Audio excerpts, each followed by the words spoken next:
Hoy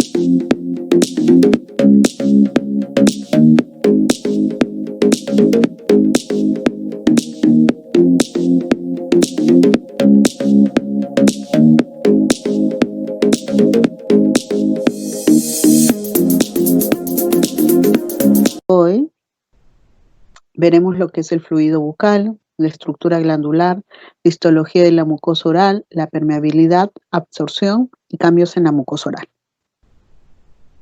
¿Qué viene a ser el fluido bucal? Para muchos autores consideran que la saliva mixta o la saliva total debería llamarse con mayor propiedad como fluido bucal, ya que además de los componentes que aporta nuestras glándulas salivales, contienen leucocitos, células epiteliales bucales, descamadas, microorganismos y sus productos, ¿no? También contiene restos alimenticios. ¿Cuánto es el producto de estas glándulas salivales? Ellas pueden producir 600 centímetros cúbicos de saliva. Esto quiere decir 1.5 litros al día. En relación al fluido clavicular, el fluido clavicular viene a ser parte de lo que es la saliva total. El fluido clavicular es un exudado que contiene enzimas, células descamadas, restos celulares y otros productos derivados del epitelio circular. Si se toca bien qué es el fluido clavicular, es porque este tiene importancia en el diagnóstico periodontal, ya que radica en la posibilidad de que esto nos ayude a determinar la presencia de diversas enzimas, marcadores de la inflamación y restos celulares del huésped, cuya presencia podría asociarse con distintos grados de periodontitis, ¿no? Este fluido clavicular normalmente se obtiene o se produce a nivel de la unión dentogingival, ¿no? En, en conclusión de lo que podemos sacar de esta diapositiva es que la saliva puede ser utilizada, según algunos autores, como medio para la detección de estos marcadores, ya que esta saliva total al final contiene este fluido clavicular. La saliva se produce tanto en las glándulas salivales mayores como en las glándulas salivales menores. Dentro de las glándulas salivales mayores podemos encontrar la parótida submaxilar y la glándula sublingual.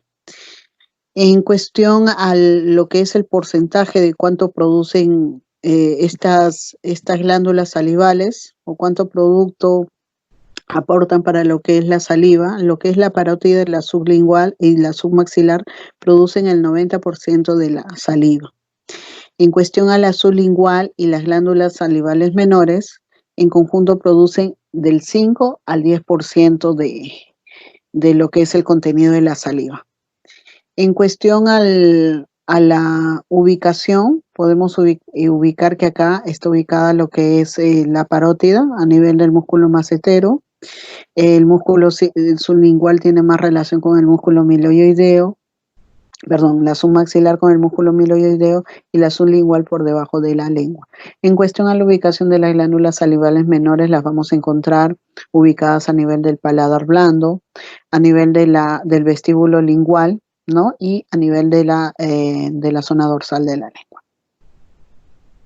Si hablamos de la estructura de la glándula, vamos a empezar con la parte más externa. Esta está cubierta por una cápsula, ¿no?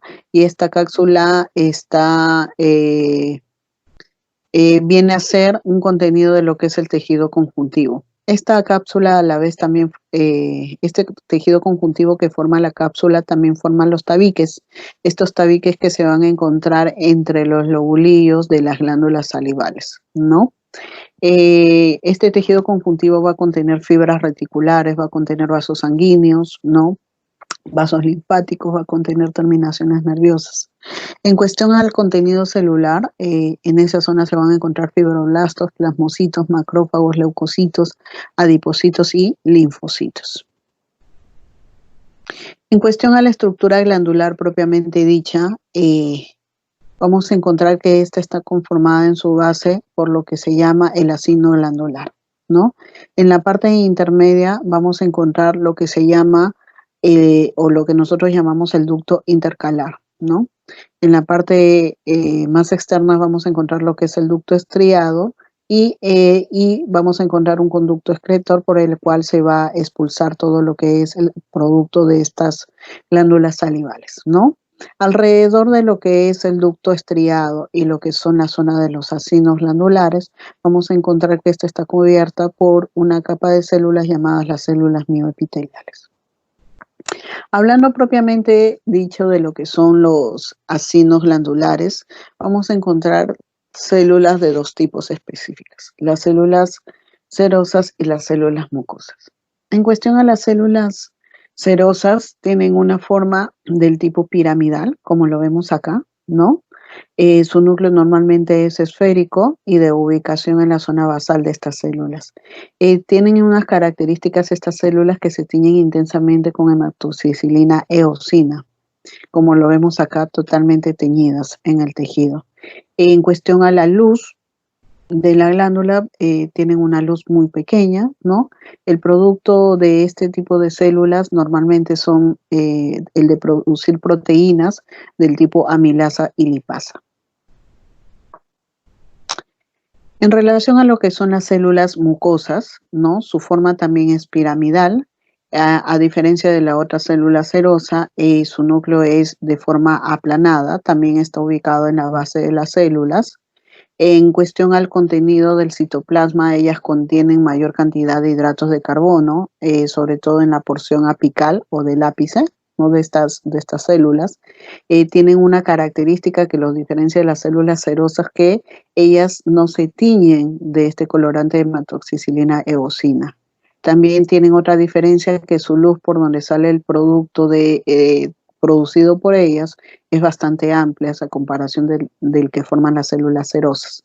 El producto también varía porque ellas producen lo que se llama la mucina, en que contiene este tipo de proteína más la producción de hidratos de carbono, a diferencia de la otra célula que solamente producía proteínas. Entonces acá histológicamente podemos ver cómo se ven a las láminas histológicas los diferentes tipos de acinos glandulares. Entonces miren cómo podemos ver el acino glandular, producto de las células serosas, en las cuales están bastante teñidas por lo que es la hematoxicilina eosina. En cambio, acá vemos la otra cara de la moneda, que vienen a ser los ácidos del tipo mucoso, que están formados por las células mucosas, en las cuales una de sus características es que estas no se tiñen mucho por este tipo de colorante, ¿no? Y a producto de estas dos tipos de acinos, ¿no? Se produce un tercer tipo que se llama la glándula salival mixta, ¿no? En la cual esta glándula salival mixta se caracteriza porque se produce en el extremo del acino mucoso una semiluna llamada la semiluna de Janucci, ¿no? De Janucci. Esta semiluna de Janucci está compuesta por acinos serosos, ¿no? Entonces, miren, acá podemos ver una imagen al microscopio electrónico, ¿no? Entonces, cómo se presenta el aspecto de la media luna, ¿no? Semiluna serosa o la semiluna de Janucci, ¿no? Entonces, la secreción de las células de los cajetes del tipo seroso se da a este nivel, ¿no? Justamente la producción de este tipo de células serosas van a pasar, ¿no? Por una serie de canalículos intercelulares hasta ligar con la luz de esta zona de acá, que es de las glándulas mucosas, ¿no? En las cuales se van a mezclar las secreciones, ¿no? Tanto las serosas como las mucosas. Por eso se le llaman acinos glandulares del tipo mixto. Si hablamos de las células mioepiteliales propiamente dichas, estas células mioepiteliales están abrazando lo que son los acinos glandulares y los ductos interglandulares, ¿no? Estas células le dan sostén a estas células secretoras. También estas células mioepiteliales tienen una capacidad de contracción, por eso se le llama por la funcionabilidad también de las células de los miocitos, que también tienen esta propiedad de contracción, ¿no? Entonces, gracias a su capacidad de contracción, la función principal que se le atribuye a este tipo de células es el de contraerse para facilitar la expulsión de la secreción de las células acinares. Acá vemos una imagen del microscopio electrónico de cómo podemos ver las células mioepiteliales. Las vemos que son células bastante grandes, bastante alargadas, tipo fusiformes, con un núcleo bastante prominente. En relación al sistema de conductos, vamos a encontrar conductos intralobulillares, ¿no? O que se encuentran dentro de lo que es la glándula salival, el cual va a ser el conducto intercalar y el conducto estriados, ¿no? Este tipo de conducto tiene células de formas bastante específicas, ¿no? Entre estos conductos intralobulillares también podemos encontrar las llamadas células oncocitos. Estas células oncocitos tenemos que tener una apreciación de ellas. ¿Por qué? Porque estas células llamadas oncocitos tienen modificaciones a nivel de las mitocondrias, ¿no? Estas modificaciones de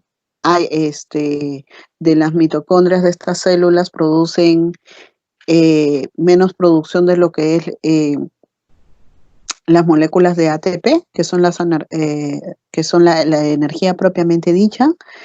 También producen proteínas mal plegadas, que lo que pueden producir más adelante es la producción de tumores, ¿no? Que se los van a llamar también los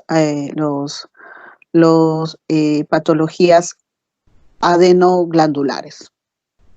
En cuestión a los sistemas de conductos extralobulillares, obviamente estamos hablando de los conductos que se van a encontrar ya al final o fuera de lo que es la glándula salival propiamente dicha. A esto le vamos a considerar el conducto excretor. Entonces, a las imágenes podemos ver, ¿no?, cómo histológicamente se pueden ver el conducto intercalar, el conducto estriado, ¿no?, en las cuales se puede verificar de mejor manera, ¿no?, mucho mejor lo que es cómo está conformado, qué células lo conforman a cada uno de estos conductos, ¿no?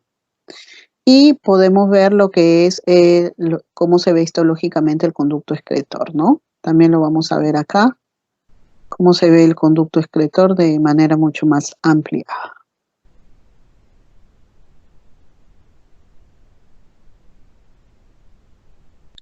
En lo que es el conducto intercalar propiamente dicho, vamos a hablar de sus características que presenta este tipo de conducto. Sabemos que el diámetro, ¿no?, es bastante pequeño en esta zona. Está compuesto por células del tipo cúbicas, ¿no? Estas células tipo cúbicas tienen la facilidad de poderse diferenciar a células acinares, que son estas células de acá, o a células estriadas, ¿no? Su tipo de transporte es transporte pasivo. El conducto estriado, que viene a ser esta zona de acá, de la glándula, donde está la flecha roja, está formada por células de formas cilíndricas. Estas células cilíndricas poseen estrías en su zona o en lo que es el polo basal de estas células. Posee gran cantidad de mitocondrias y su tipo de transporte en esta zona del conducto es de transporte activo de iones. O sea, va a haber bastante intercambio de iones en esa zona. En el conducto excretor propiamente dicho, va a haber dos variaciones histológicamente a nivel de sus tramos. Va a tener un tramo inicial en el cual va a estar formado por epitelios pseudoestratificados con células cilíndricas y células caliciformes, ¿no? Y en el tramo final, que va a estar más cerca a lo que es la cavidad oral, va a estar conformado por epitelio poliestratificado plano. Entonces, así es como se ve a nivel histológico, y podemos ver pues que es un poliestratificado, ¿no?, a nivel de su tramo inicial, y en el tramo final pues ya lo veremos un estratificado plano, ¿no? Entonces, así es como lo podemos ver. poliestratificado, como que pareciera que tiene varias capas de células, ¿no? Y vamos a ver, en estas zonas a veces están intercaladas los que son las células caliciformes. Acá podemos ver una célula caliciforme, como lo podemos ver acá.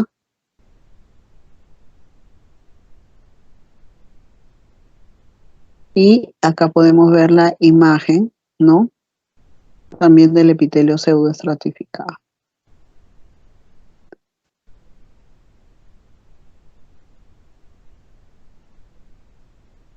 En cuestión a cómo se produce la saliva, ¿no?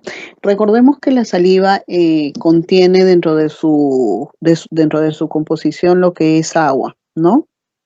Y muchos componentes químicos. Entonces, el agua y los más ingredientes químicos que son necesarios para elaborar de la saliva provienen de lo que nosotros llamamos el líquido intersticial, ¿no? Este líquido intersticial, ¿de dónde va a estar esta ubicación de este líquido intersticial? Donde lo vamos a encontrar en la región periacinar de estas glándulas salivales, ¿no? Pero tenemos que tener en cuenta que ese líquido intersticial proviene exactamente de lo que es la sangre de los capilares circulantes a este tejido, ¿no? Entonces, una vez tomado lo que es el agua y los demás ingredientes, por estos acinos, ¿no? Por los acinos de las glándulas salivales, ¿no? Se va a producir lo que es la saliva primaria, ¿no? Esta saliva primaria, pues, es el líquido producido, ¿no? Y va a estar constituida por productos de secreción, agua, iones y pequeñas moléculas, ¿no? A este tipo de saliva primaria también se le va a llamar un tipo de saliva hipertónica en comparación con el plasma de la sangre.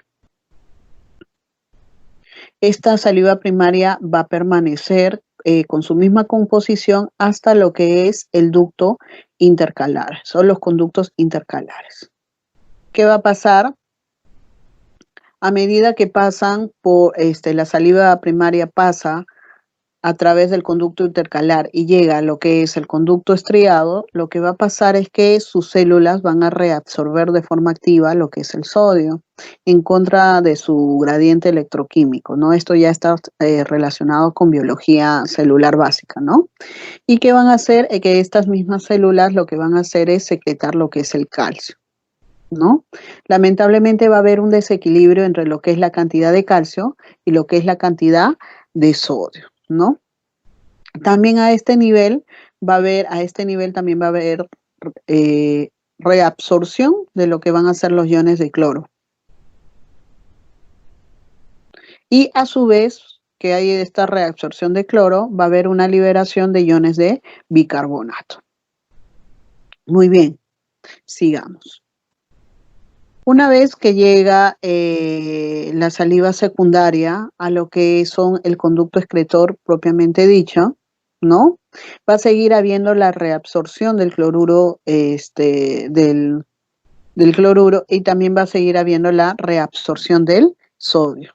Obviamente, lo que es la cantidad de potasio se va a seguir incrementando, volviéndose en esta zona la saliva un tipo de saliva hipotónica, ¿no? A medida de que aumente el flujo salival, va a haber aumento de calcio. Esto lo podemos contrarrestar o esto quiere decir que a medida de que disminuye el flujo salival, lo que va a haber es aumento de sodio. Lo vuelvo a repetir. A medida que aumente el flujo salival, va a haber aumento de calcio. Pero a medida de que disminuye el flujo salival, va a haber aumento de sodio, ¿no? Entonces, ¿esto qué quiere decir? Que las cantidades de estos iones varían cuando cambia el índice del flujo salival, que debemos de tener en cuenta. Hablemos ahora de las glándulas salivales mayores, ¿no? Las glándulas salivales principales o mayores son las más voluminosas y constituyen verdaderos órganos secretores. Eso ya lo tenemos claro desde anatomía, ¿no? Sabemos que estas glándulas salivales mayores se tratan de 3 pares de glándulas localizadas fuera de la cavidad oral. pero que desembocan a ella por medio de los conductos principales, ¿no? Entonces tenemos la ubicación de nuestra glándula parótida, en la cual desemboca gracias a su conducto de Stennon en la cavidad bucal, ¿no? Otra de las glándulas mayores tenemos la glándula submaxilar, que está relacionada con el músculo miloioideo, en la cual desemboca la cavidad bucal por su conducto llamado el conducto de Wharton, ¿no? Y las glándulas sublinguales, que específicamente están ubicadas por debajo de la lengua y que se relacionan o desembocan a la boca por sus conductos llamados el conducto de Rivinos. Si hablamos de la glándula parótida propiamente dicha, esta produce una secreción del tipo serosa pura.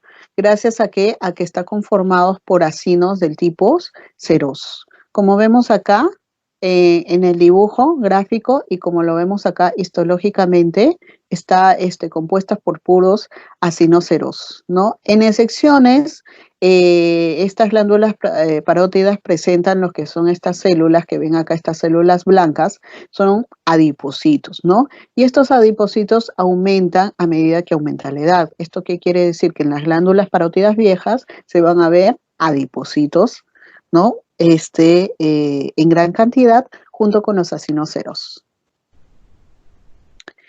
Lo que es la glándula submaxilar, esta produce un tipo de secreción mixta. Esto quiere decir que produce secreción serosa como mucosa, ¿no?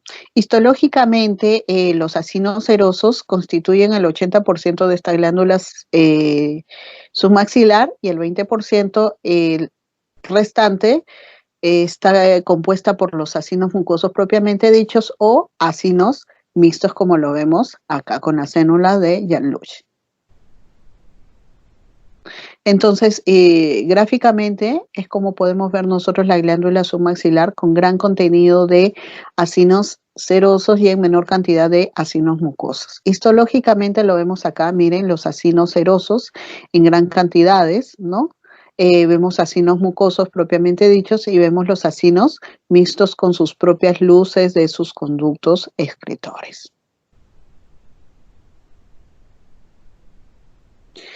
Lo que es la glándula sublingual, este tipo de glándula también produce una secreción mixta más mucoserosa, ¿no?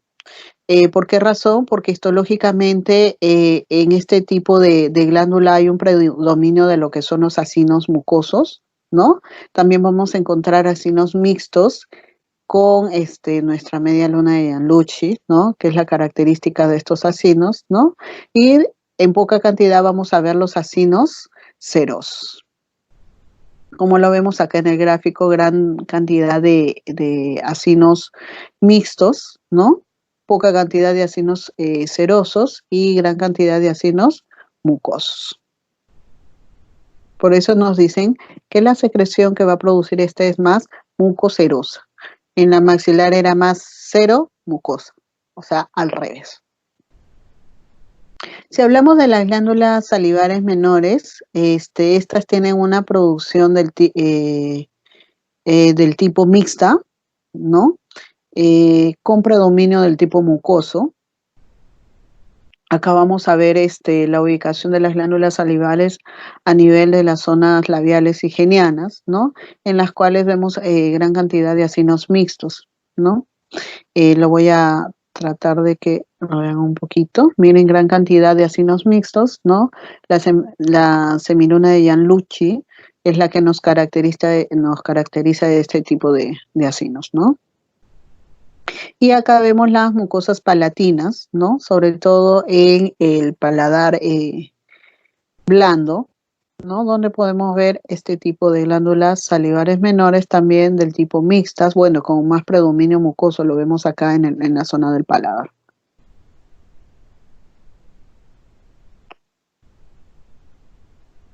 A nivel de la lengua, ¿no?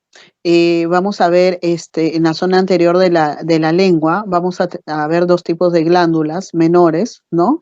En la zona anterior de la lengua, en la zona dorsal, vamos a ver los que nosotros llamamos las glándulas de Weber, ¿no?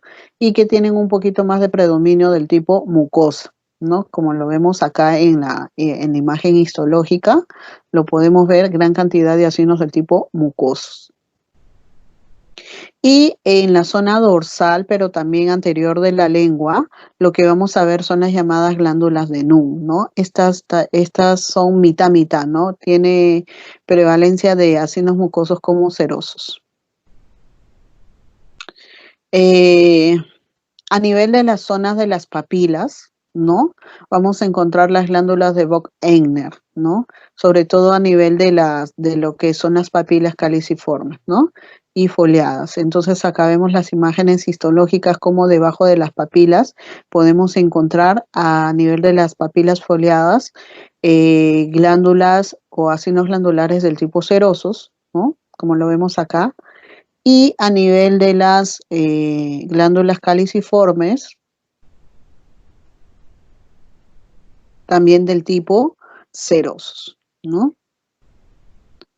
Entonces, histológicamente tenemos que aprender a diferenciar lo que son los acinos mucosos de los serosos, ¿no? Y cómo podemos ubicarlos en las diferentes zonas de la mucosa. Bueno, esto es todo lo concerniente hablando de lo que son las glándulas salivales. Ahora vamos a pasar a hablar de lo que es la histología de la mucosa oral, que ustedes tienen que tener en cuenta. La histología de la mucosa oral para los chicos de medicina y de obstetricia, la histología de la mucosa oral es muy parecida a la histología de lo que es la piel, ¿no? La piel y faneras.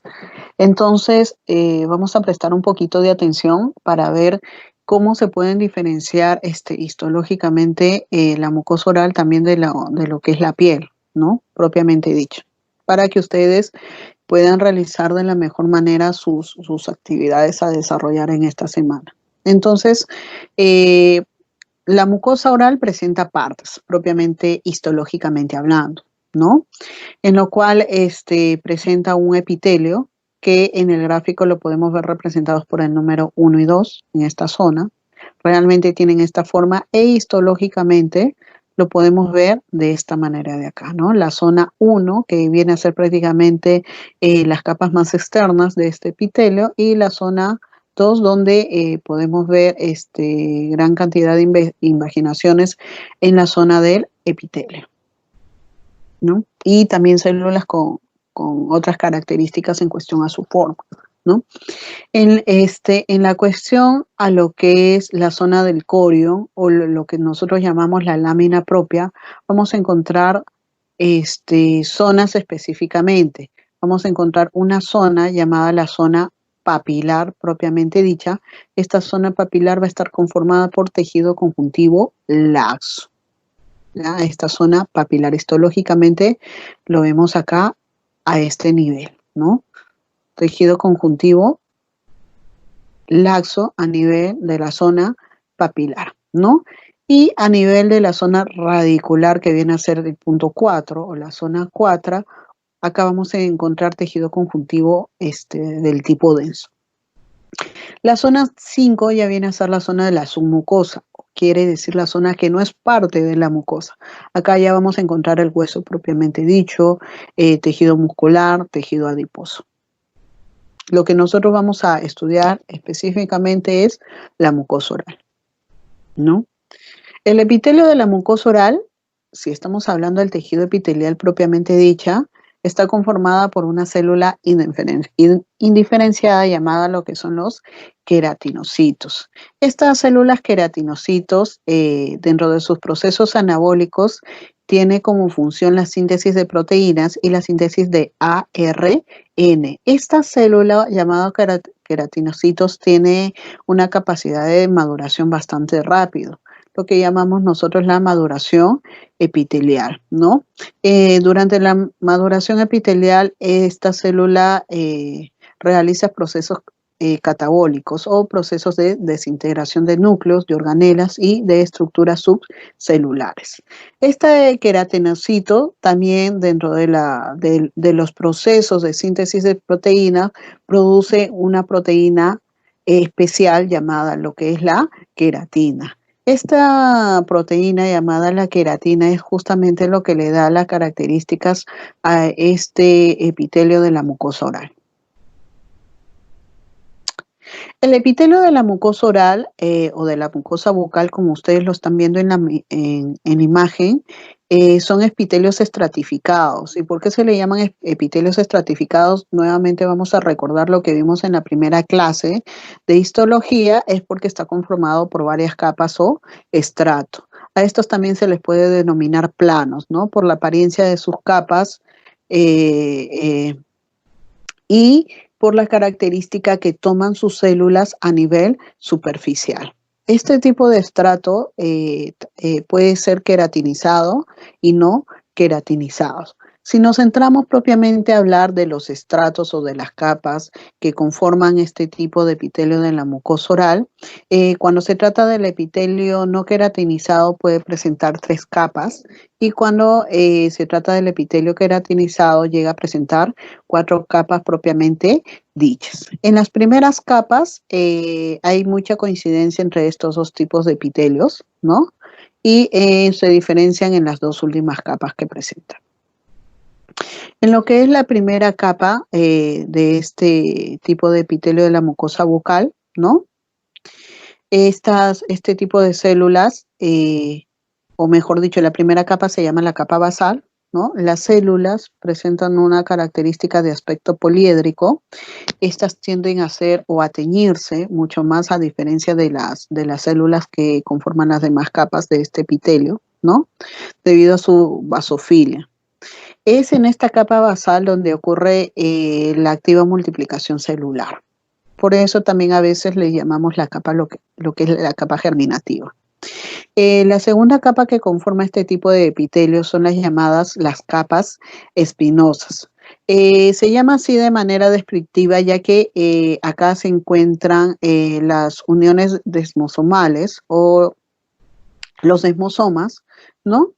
Que quedan totalmente tensas, de alguna manera de forma estiradas, dando la imagen de prolongaciones espinosas. Por eso a este tipo de estrato se le llama estrato espinoso, ¿no?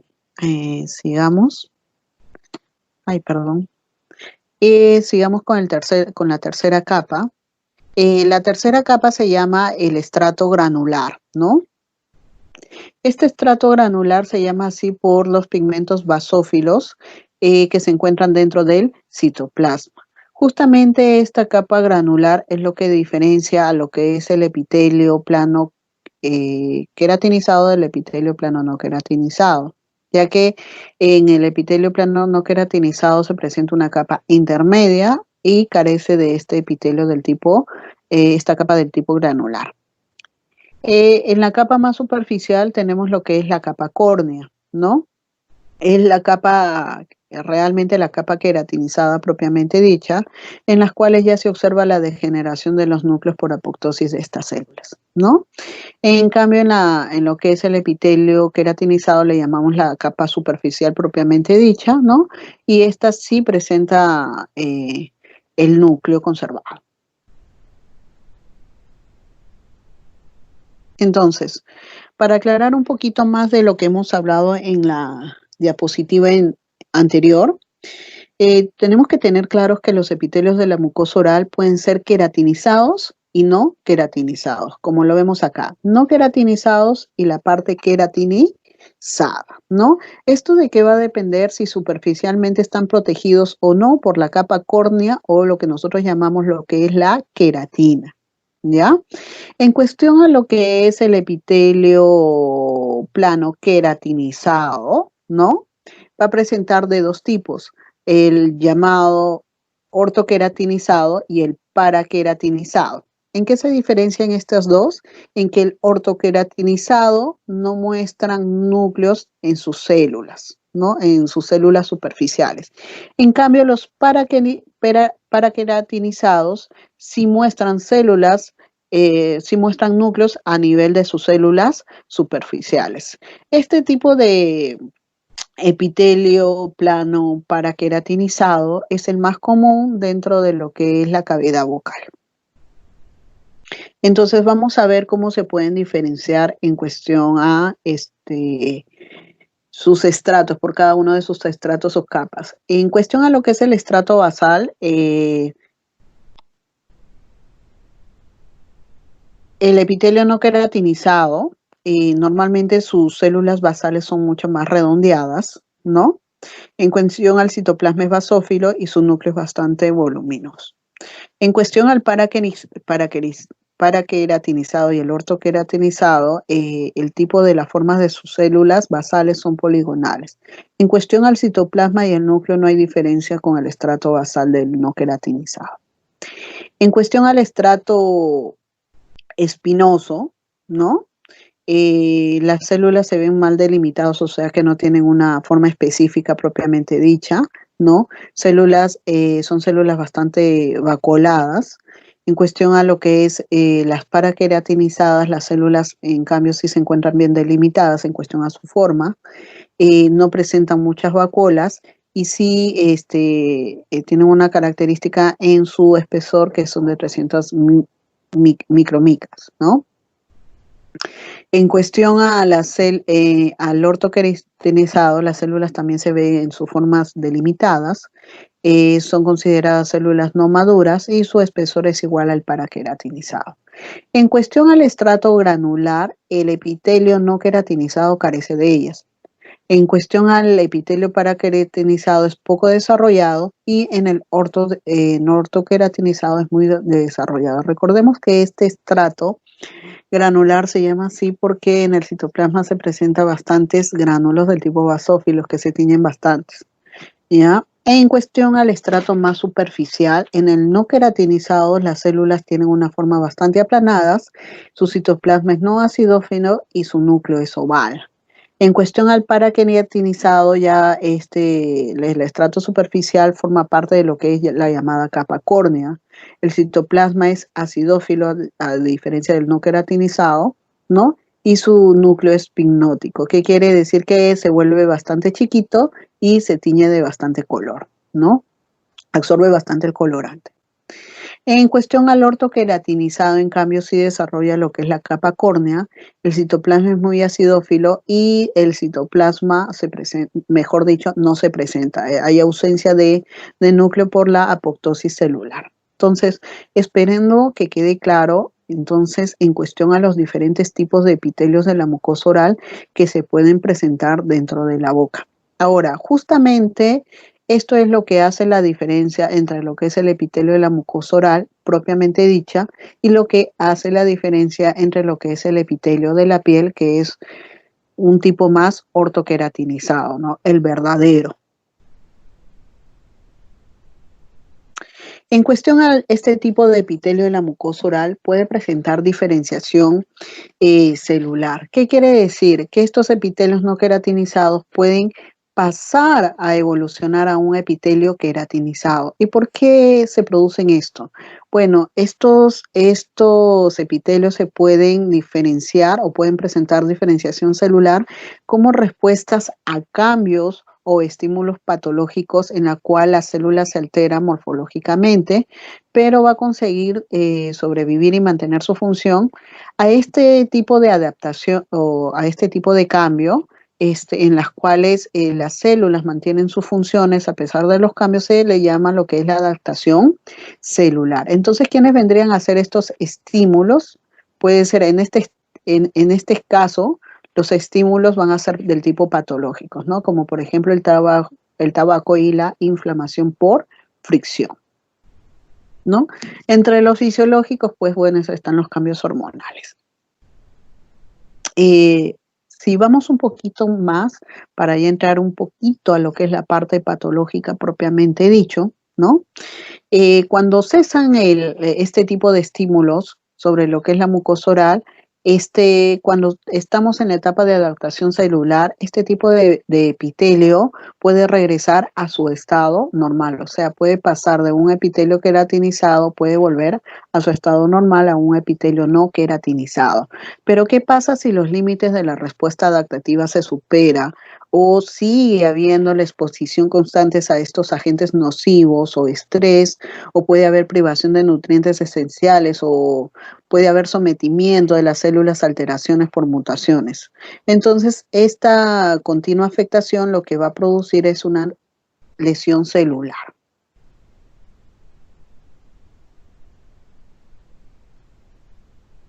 Entonces, esperando que haya quedado claro lo que es la diapositiva anterior, pasemos a lo que sigue en lo que es el contenido propiamente dicho del epitelio histológicamente. Como todo tejido epitelial, una de las características propias de todos estos tejidos es que siempre se van a apoyar sobre una membrana basal. Entonces recordemos, miren en el círculo que está acá en la imagen histológica, de la parte de acá, podemos ver cómo todo el epitelio está siempre apoyado por una membrana basal que lo va a separar de lo que es el tejido conjuntivo propiamente dicho, ¿no? Entonces ya sabemos que esta lámina o esta membrana basal está conformada, ¿no?, por una lámina lúcida, por una lámina densa y una lámina fibroreticular. Justamente en esta lámina lúcida y esta lámina densa es donde tiene relación con la zona basal de las células epiteliales, porque acá se van a encontrar los semidesmosomas, que son las proteínas de anclaje. En relación a la lámina fibroreticular vamos a encontrar las fibras colágenas, ¿no?, que van a ser las fibras que van a conformar lo que es el corión de la mucosa bucal, ¿no? Y justamente acá vamos a encontrar las proteínas de anclaje que van a estar relacionadas más al tejido conjuntivo. En cuestión a las células que no son los queratinocitos, ¿no? O sea, vamos a encontrar otro tipo de células dentro del epitelio de la mucosa bucal. Sí, aparte de los queratinocitos, exactamente, son las células llamadas no queratinocitos del epitelio oral, ¿no? Estas conforman el 10% de todas las células. Se caracterizan estas células, se diferencian de los queratinocitos porque presentan un halo blanco perinuclear, como lo vemos acá. Miren qué bonito los vemos acá, un halo blanco perinuclear, o sea, alrededor del núcleo, como lo vemos en estas diferentes zonas de acá. Estas células no entran en proceso de maduración a diferencia de los queratinocitos. Podemos encontrar dentro de diversos tipos, como son los melanocitos, las células de Langerhans, las células de Merkel y los leucocitos propiamente dichos, ¿no? En cuestión a los melanocitos, tienen un origen embriológico a nivel de la cresta neural. Su ubicación, están ubicados normalmente a nivel de lo que es la membrana basal del epitelio. Su función de estas células va a ser la síntesis de una proteína llamada la melanina, ¿no? Esta también tiene una función de transferencia de las melanosomas hacia los keranocitos. ¿Cuál es la función propiamente dicha, doctora, ya que sintetiza esta melanina? Y esta melanina es justamente esta proteína que le da el color a la piel, ¿no? Solamente para aclarar, es que existe igual número de melanocitos en todos los seres humanos. ¿Qué quiere decir, doctora? Entonces, ¿cómo podemos ver a gente de piel más oscura y a gente de piel blanca? Lo que no varía es el número de las células, que son los melanocitos. Lo que varía es la producción de la melanina o de esta proteína. ¿Qué quiere decir? Que en las personas de color más oscuros, estos melanocitos producen más melanina, y en la gente de color blanca, pues estos melanocitos producen menor cantidad de melanina. Allí está la diferencia, en la producción de la melanina, no en la cantidad de melanocitos. Entonces, pueden presentar diferenciación a nivel del aumento de la producción. Miren, acá vemos un corte histológico en las cuales podemos ver la producción o el producto de la melanina, ¿no?, en todo lo que es el tejido de la mucosa oral. Y se puede ver en la mucosa oral, sí, debido a las pigmentaciones. Miren, esas pigmentaciones que se pueden apreciar en esta imagen a nivel de lo que es la zona interpapilar o de las papilas, ¿no?, o la zona interdental. Miren, acá ese es producto, esas pigmentaciones son productos de la alta producción de la melanina, ¿no?, producto de los melanocitos. En cambio, miren, en esta zona, ¿qué es lo que vemos? encía poco colorada. ¿Qué quiere decir? Que en esta zona los melanocitos no están produciendo gran cantidad de melanina. Entonces, miren, en una sola foto, cómo podemos ver la diferenciación en el aumento o la disminución de la producción de la melanina. Otras células que vamos a ver que forman parte del epitelio son las llamadas células de Langerhans. Estas tienen un origen embriológico en el ectodermo. Su ubicación también va a ser a nivel de la capa o de la membrana basal, ¿no? Estas células tienen características por justamente siendo de tamaño bastante prominente en comparación a los queratinocitos de la membrana basal o de la capa basal, ¿no? Y pues tiene su halo blanco perinuclear. Su función es totalmente sensorial porque responde bastante al tacto, ¿no? Y esta puede generar la división de los queratinocitos, ¿no? Y al hablar de división estamos hablando de multiplicación celular. Otro tipo de células que la vamos a encontrar en menor cantidad o solamente en casos específicos van a ser las células inflamatorias, en las cuales encontramos los leucocitos propiamente dichos, como son los polimorfonucleares y los linfocitos. La ubicación puede ser variable dependiendo de la zona de lesión o de la zona inflamatoria, ¿no? Su existencia dentro del epitelio de la mucosa es totalmente transitoria, ¿no? Y bueno, pues no, o tan frecuente como se considere la normalidad de la presencia de estas células. Si hablamos ya de lo que histológicamente vamos a hablar, vamos a separar en lo que es la mucosa masticatoria y de lo que es la mucosa de revestimiento, ¿no? ¿Qué se considera en la mucosa de masticatoria? A las zonas expuestas a lo que es la compresión y la abrasión. Y la abrasión lo consideramos como producto de lo que es la función de masticación. ¿En qué regiones las vamos a encontrar este tipo de mucosa masticatoria? En lo que nosotros llamamos la encía adherida y lo que es el paladar duro. ¿Presenta propiedades este tipo de mucosa masticatoria? Sí, tiene propiedades inextensibles, inmóviles, a nivel del musgo periósteo, ¿no? O la zona de la submucosa. A nivel del mucoperiósteo, el epitelio va a estar adosado a la submucosa, el epitelio va a presentar papilas alargadas. Si hablamos de la lámina propiamente dicha, esta lámina va a ser bastante gruesa, va a tener tejido conjuntivo bastante denso, con bastante presencia de fibras colágenas empaquetadas entre sí. Entonces, miren, aquí vemos cómo lo vemos la encía. Si hablamos del epitelio propiamente dicho, es un epitelio escamoso estratificado. En cuestión a lo que es el grosor, es bastante grueso. Vamos a encontrar de los dos tipos, del ortoqueratinizado y del paraqueratinizado. Si hablamos del corion propiamente dicho, vamos a encontrar que las papilas del corion son bastante estrechas y son bastante alargadas en algunas zonas. Justamente en esta zona del corion vamos a encontrar bastante anastomosis de asas capilares.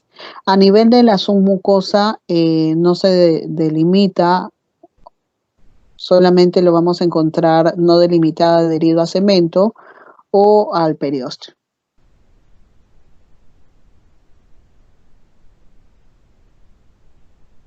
A nivel del paladar duro, a nivel del paladar duro es propiamente dicha esta zona donde se encuentran las arrugas palatinas en mayor cantidad, ¿no?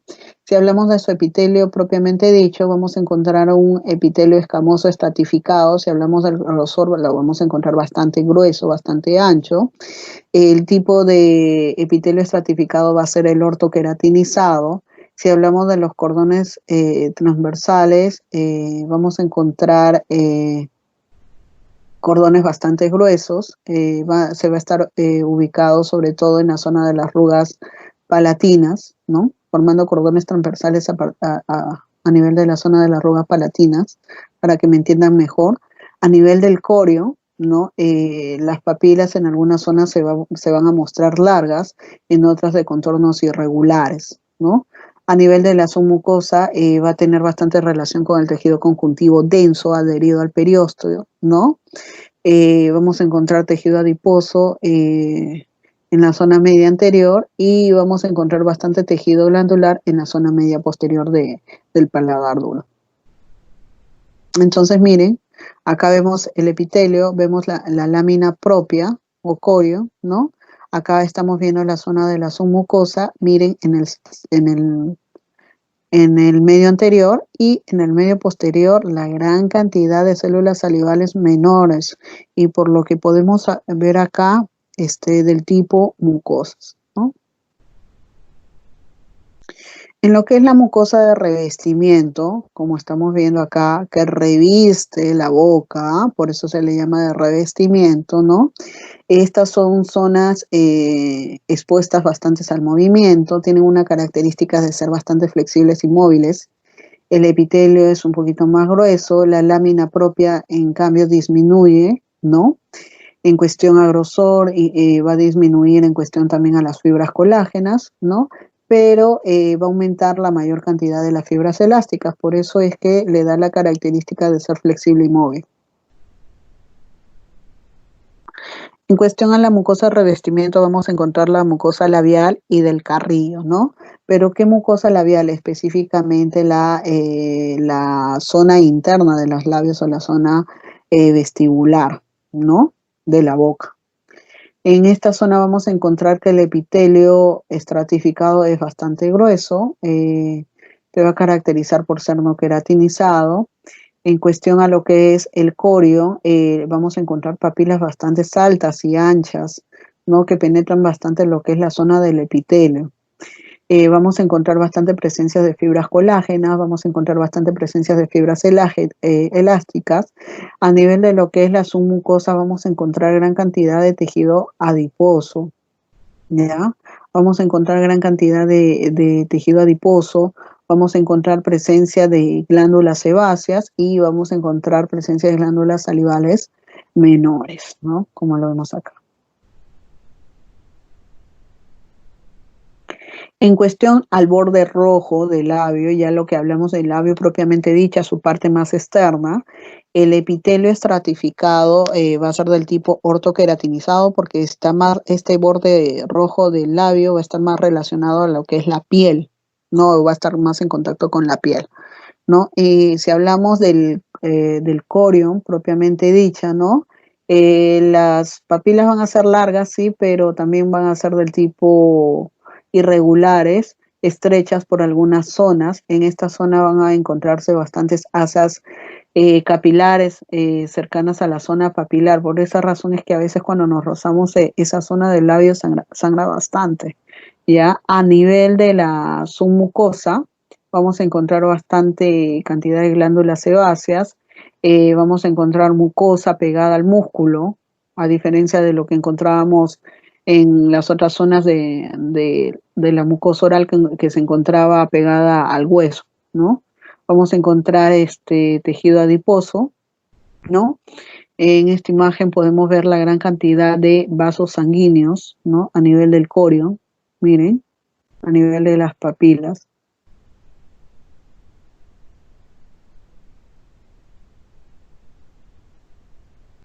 En la zona intermedia del labio, miren que hemos hablado de la zona más interna del labio, o la zona vestibular de la boca. Hemos hablado del borde rojo, que es la parte más externa, que tiene más relación con la piel, y estamos hablando de la zona intermedia del labio, cómo puede variar el epitelio según las zonas de la mucosa oral, ¿no? Acá, en cambio, vamos a encontrar el epitelio escamoso estratificado para queratinizado. En cuestión a su grosor va a ser más delgado a comparación de de las otras zonas. En cuestión al corion vamos a encontrar papilas largas e irregulares, ¿no? Y en la submucosa no vamos a encontrar submucosa. En lo que es el paladar blando, propiamente dicha, que es en esta zona de la boca donde estoy pasando el puntero, ¿no?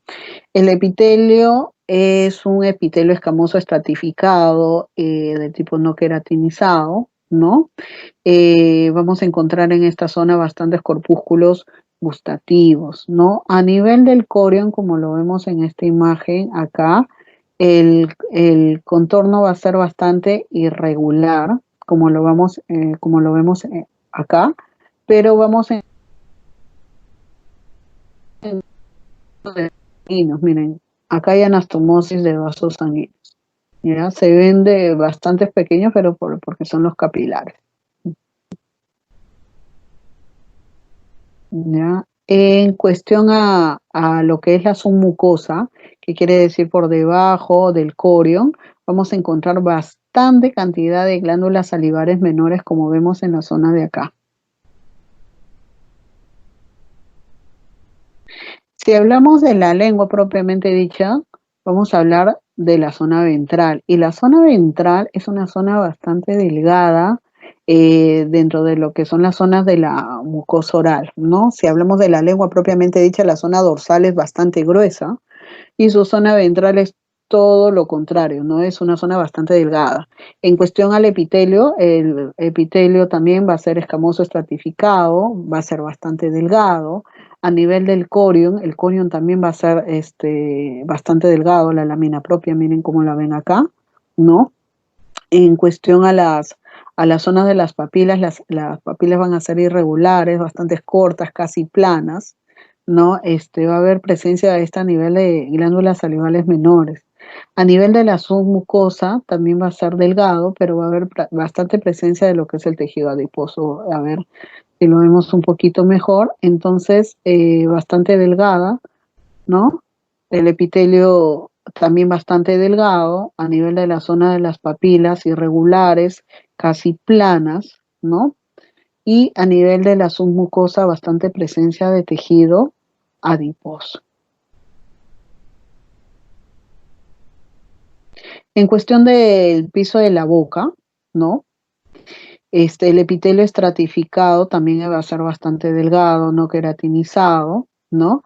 A nivel del corion también muy similar a la que vimos en la imagen anterior, papilas cortas, casi aplanada, va a haber extensa irrigación, va a haber bastantes asas capilares en cantidad. Miren, no, en la imagen podemos ver a simple vista además la gran cantidad de vasos sanguíneos.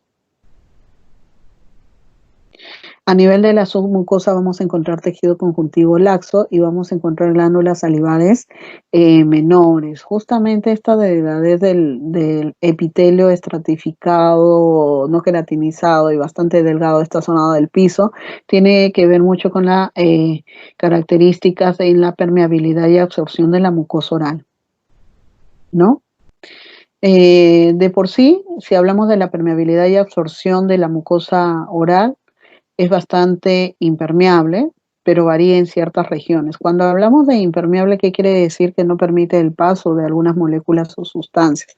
Pero estamos diciendo que esta puede variar según regiones, sobre todo en las regiones donde el epitelio es bastante delgado, como por ejemplo el piso de la boca, ¿no? Donde esta zona es más delgada y recordemos que el tipo de epitelio estratificado es no queratinizado, va a haber una mayor absorción de moléculas y nutrientes. Por esa razón es considerado el piso de la boca una de las zonas de mejor viabilidad de químicos o de fármacos, ¿no? Es justamente por permitirnos esta permeabilidad o paso de moléculas a través de ellas. Es más, es una vía de paso de moléculas que se considera la más rápida de todas, ¿no? A diferencia pues de la vía intramuscular, a diferencia de la vía oral, ¿no? La vía sublingual, justamente por estas características que le da la mucosa oral, por esa razón es bastante rápida su efecto químico sobre las personas. Si hablamos de la mucosa alveolar, propiamente dicha, de las zonas de los alveolos, ¿no? El epitelio también es estratificado, es bastante delgado en esa zona. A nivel del corion también las papilas se van a presentar cortas, va a haber bastante aumento de número de fibras elásticas porque recordemos que esta zona es relativamente movible, ¿no? A nivel de la submucosa vamos a encontrar tejido conjuntivo laxo, vamos a encontrar cantidad de fibras elásticas y vamos a encontrar fibras elásticas gruesas pegadas al periósteo y vamos a encontrar gran cantidad de glándulas salivales menores. Se pueden presentar cambios con la edad a nivel de la mucosa oral. He dicho que se pueden presentar cambios en la mucosa oral debido gracias a estímulos tanto fisiológicos como patológicos. Normalmente cuando se dan cambios a nivel de la mucosa oral por la edad, normalmente se deben a a que están expuestos a estímulos fisiológicos, como estos, como puede ser lo que son los eh, eh, del tipo hormonal que está relacionado más con la fisiología, ¿no? ¿Qué cambios se pueden presentar? Histológicamente hablando, se puede presentar adelgazamiento del epitelio, puede haber variación del tamaño, forma y núcleo de las células, puede haber disminución de los cordones epiteliales, sobre todo en la zona eh, de las arrugas palatinas, ¿no? Como normalmente lo vemos en los pacientes de edad. Puede haber disminución de las papilas piriformes, ¿no? Puede haber desarrollo de venas varicosas en la zona ventral de la lengua, o lo que nosotros llamamos una lengua caviar. En cuestión a los clínicos patológicos, pueden haber aumento de las glándulas sebáceas, lo que nosotros llamamos los glándulos de Fordyce, ¿no? Y puede haber sequedad bucal, quemazón o gusto anormal. Esto va a ser debido a qué? Porque va a haber una alteración a nivel de las glándulas salivales, tanto mayores como menores. Entonces vemos nuestra imagen acá. Lo que les decía, uno de los cambios patológicos que pueden haber son los gránulos de Fordyce. Recordemos que los gránulos de Fordyce siempre van a existir, porque los gránulos de Fordyce histológicamente hablando son glándulas sebáceas, del tipo sebáceas. Cuando hablamos patológicamente, cuando el aumento de estas glándulas son de manera desmedida, o sea, la presencia de estas glándulas siempre va a haber. Cuando hablamos de patología, cuando hay un aumento en exceso, ¿no? En el número de este tipo de glándulas, ¿no?